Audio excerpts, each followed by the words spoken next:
Ma'am, excuse po, pwedeng magtanong. Saan Okay. dito yung Down Deluxe Motor Parts? Doon po sa murang bilihan ng motor spare parts and accessories. Paglabas niyo po ng 7-Eleven highway, left side po kayo, lakarin niyo lang po ng konti, makikita niyo na po yun.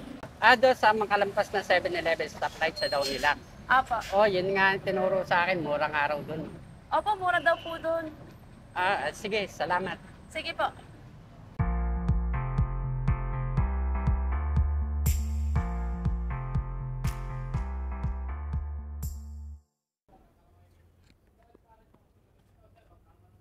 Hoy, ikaw ba yung tinutukoy nila na bagong tauhan dito?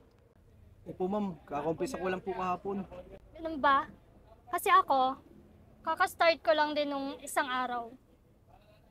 Siya nga pala, ako yung bagong manager dito. At dahil sa manager ako, may karapatan ako sa mga presyohan sa mga paninda dito. Ngayon, ang iuutos ko sa'yo, dagdagan mo ang bawat item ng 500 pesos at wag na wag kang magsusumbok. Ma'am, parang hindi naman po ganun yung sinabi sa akin nung in-interview po ako. Sumasagot ka ngayon sa superior mo? Alam mo, ang taas ng pinag-aralan ko tapos dito lang ako babagsak. Nagpakahirap ako ng 4 na taon sa kolehiyo hindi para magstay dito sa mainit na lugar na to.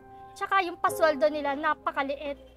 Kaya kailangan kong kumita ng malaki. Kaya ikaw, sundin mo yung inuutos ko sa'yo. Sige po ma'am, kung ganun po yung gusto nyo. Yan, magaling ka naman palang makaintindi. Yan ang gusto ko sa tao. Sige, bilisan mo dyan. May gagawin ka pa sa labas. Huwag kang patbagal-bagal dyan.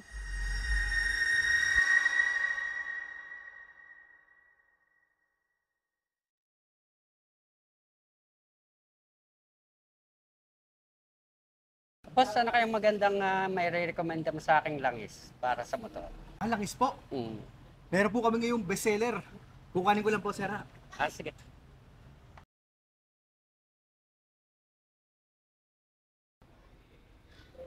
Boss, aray, Seno Oil. Nakakasiguradong napakadulas ng makina ng motor mo. At siguradong hindi mag-iinit ang makina. Aray boss, sigurado to.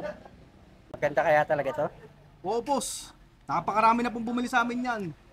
Sa katunayan nga po, ay yung number 1 po namin ngayon na langis eh. Mukhang maganda nga. May magkano naman kaya to? Boss, 750 po boss. Hindi ba masyado mahal? Kasi ang sabi sa akin, medyo mura lang daw to. Kaya nga dito ako nagpunta. Ganun po talaga eh, 750 eh. Walang-wala lang din kasi ako. Kaya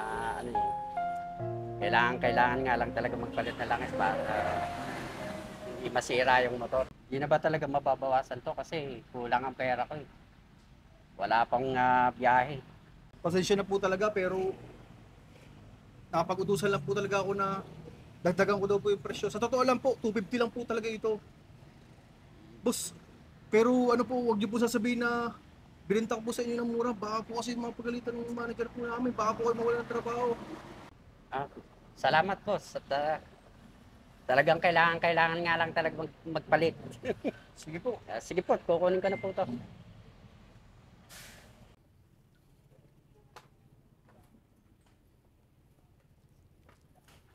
Pax, ano to? Nagbenta ka ng Seno Oil? Halagang 250? Di ba sabi ko sa'yo, dagdagan mo ng 500? Ano? Nasaan ang utak mo? Bakit hindi mo pinapagana? Ang tanga mo din ano? Ang dali-dali ng pinapagawa ko sa'yo, hindi mo magawa. Yung utak mo siguro nasa talampakan, hindi ka nga siguro nakapagtapos ng high school eh. Kaya siguro ganyan ka mag-isip. Ma'am, naawa po kasi ako doon sa nabili. Naawa? Anong ipapakain sa'yo ng awa mo? Nang dahil dyan sa awa mo, mamamatay ka sa gutom. Ma'am, nakukonsensya lang po talaga ako sa para pong ang taas po kasi ng patong nyo. Konsensya? Sa susunod na paiiralin mo yung konsensya mo, tatanggalin kita sa trabaho. Hindi ko kailangan dito ng tauhan at tatanga-tanga. Ma'am, wag naman po. May mga anak po akong pinapaaral.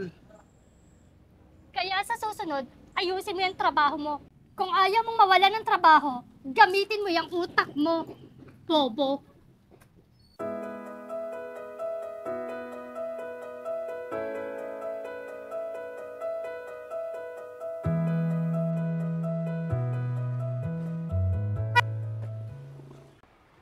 Boss, good morning po.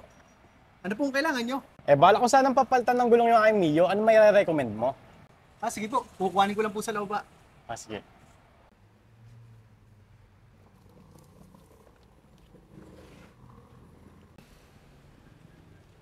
Boss, ari po, kung hanap nyo yung mura at quality, ito po marirecommend ko po sa inyo, MRF. Maganda ba talaga to? Pag ako, boss, nagipagsabayan po yung brand na sa quality po ng Maxis, tsaka po yung mga Michelin, tsaka po Pirelli. Magkano naman ito? Boss, 1,850 po. Sir, wala na bang bawas to? Ang pagkakaalam ko sa ibang mga tindahan, 1,350 lang ang bentahan nila nito eh. Boss, sa totoo lang po, 1,350 lang po talaga ito. Yung pong manager ko po kasi talagang sinasabi pong taasan ko yung presyo. Pero wag niyo na pong babanggitin na sinabi ko po sa inyo ha. Baka po kasi matanggalan ng trabaho. Pwede bang tawagin mo yung manager mo at doon na lang ako tatawad? Boss. Wag niyo pong sasabihin na sinabi ko po sa inyo ha. Sige, at ako ang bahala sa'yo. Tawagin mo yung manager mo. Ano ba yan? Alam nang natutulog yung tao, istorbo. Ito ba yung customer na sinasabi mo? Bakit niyo ba ako pinatawag, Manong? Anong kailangan niyo?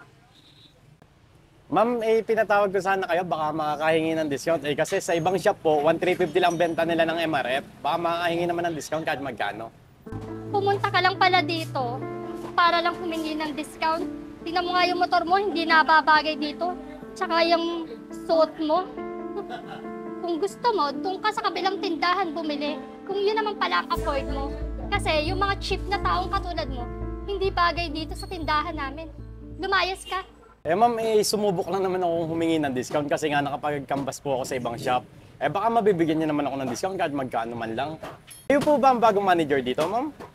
Anong pakialam mo kung ako yung bago o lumang manager dito? Bakit? Ikaw ba magpapasweldo sa akin? Customer ka nga na walang pera.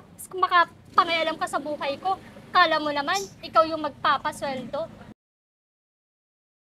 Sir, kanina pa po ba kayo dito? Na-deliver ko na po yung mga pa-order natin kanina. Sir, bakit sir? Hindi nyo pa po nakikilala. Si manager natin, si Ma'am Isa at ang ating bagong tauhan na si Pax. Bakit mo ba kami pinapakilala dyan? Sino ba yan? Si Sir Tambinto, ang may-ari ng Down Deluxe. Bale sir, kuhanan ko na kayo ha, kasi kalagay ko sa bodega eh. Sige, muna ka na. Maraming salamat ha. Salamat po. Sir, bakit hindi naman po kayo nagpakilala na kayo po pala yung may-ari dito? Nagpanggap kasi ako ng customer para makita ko kung paano lumalakad tong shop sa araw-araw. Kaso nga lang, na-disappoint naman ako. Akala ko naman habang ako'y nasa bahay, okay pa mamalakad ng shop. Kaso nga lang, talagang nakaka-disappoint kung ano nangyayari ngayon dito. Sir, ang totoo po talaga niyan, si Pax po talagang may idea nun. Sinabihan ko na po siya na wag niyang tataasan pero nakikiusap po siya sa akin kasi kung ano-anong alibay po yung sinasabi niya. Sa kanya po talagang idea yun. Pinagbigyan ko lang po talaga siya. Ma'am, wag naman pong ganun. Papahamak po ako, sir. Wala po talaga akong kasalanan doon. Na sobrang takot lang po kay ma'am, kaya po sinusunod ko po yung kanyang natatakot po mawalan ng trabaho. Sir, wag po kayong maniwala sa kanya. Kaya ko lang naman po siya pinagbigyan kasi kung anong kesyo kailangan daw po niya ng pera, pangbayad daw po dun sa tinitirhan niya. Tapos pang tuition daw po ng anak niya. Siyempre bilang manager, kailangan ko pong makisama muna sa tao para mapag-aralan ko din kung paano siya gagalaw. Ikaw talaga, papahamak mo pa ako eh. Pati ako idadamay mo para lang mawala ng trabaho. Hindi naman ganun po yung gusto po talaga sa akin. Kayo po talaga kami gawa noon. Alam mo, sa dami-dami ng pakiusap mo sa akin, hindi ko akalain na gagawin mo sa akin to.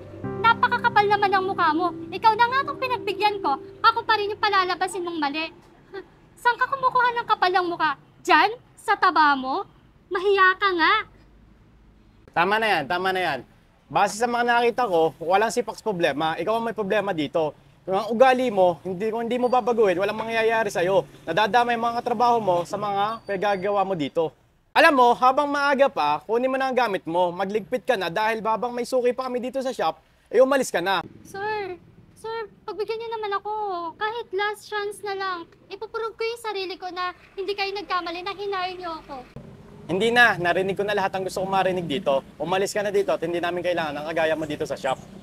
Please naman, sir, oh. Hindi na, tama na narinig ko at nakita ko kung paano kayo mag-handle ng customer. Ngayon, madadamay ang mga kasamaan mo na mabuti ang ginagawa dahil sa ganyang ugali. At ikaw naman, Pax, pagbutihin mo ang ginagawa mo, mabuti ang ginagawa mo, maging honest ka lang at maging tapat ka lang, magkakasundo tayo sa trabaho. Sige na, magtrabaho ka na uli. Salamat, boss.